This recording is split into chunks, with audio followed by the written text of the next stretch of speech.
келмейтін қызыңның аяғы ауыр екен деп өз өмірімді құрта алмаймын.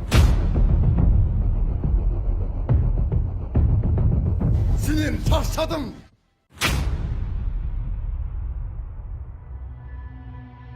Өтіп жатқан қайран өмір.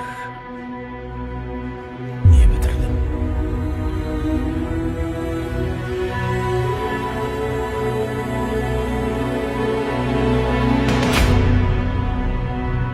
Ақыры арманыңа жеттің.